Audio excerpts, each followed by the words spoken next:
नमस्कार, मी पंजाब हवामान अभ्यासक मुक्काम पोस्ट कुगळी दामगाव तालुका सेलू जिल्हा परभणी। परत आजपासून सर्व शेतकऱ्यांसाठी अंदाज देत आहे। 8-9 जून पासून ते 13 जून पर्यंत राज्यामध्ये काही काही भागामध्ये जोरदार पाऊस पडणार आहे। त्या जिल्ह्याचे नाव सांगतो। 9 जून पासून ते 14 जून दरम्यान म्हणजे वडी नाले वाहतील असा पाऊस पडणार आहे। त्याच्यामध्ये जिल्ह्याचं नाव सांगतो।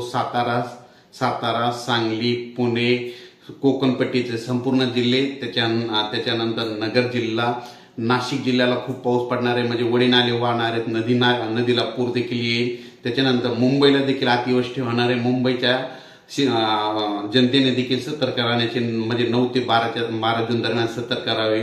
त्याच्यानंतर पुण्याकडे देखील जास्त पाऊस पडणार नाही, पुणेकरांनी देखील सतर्क राहावे। कोकणपट्टीमध्ये देखील मुसळधार पाऊस पडणार आहे, म्हणून कोकणपट्टीवाल्यांनी सतर्क राहावे। तसेच धुळे, नंदुरबार, जळगाव या भागात तरी जोरदार पाऊस पडणार आहे। वडी नाले वाहणारा पाऊस पडणार आहे। तो पाऊस नगरपर्यंत येणार आहे, संभाजीनगरपर्यंत येणार आहे आणि त्यात बीड जिल्ह्यापर्यंत येणार आहे, परभणीपर्यंत येणार आहे। म्हणून हा अंदाज लक्षात घ्यायचा। म्हणजे एकंदरीत परिस्थिती सांगायची झाली तर 5 जून ते 14 जून दररोज भाग बदलत पाऊस पडणार आहे। पण 9 जून ते 14 जून दरम्यान मात्र कोकणपट्टी, पश्चिम महाराष्ट्र आणि उत्तर महाराष्ट्रात मात्र जोरदार पाऊस पडणार आहे। म्हणून हा अंदाज लक्षात घ्यायचा।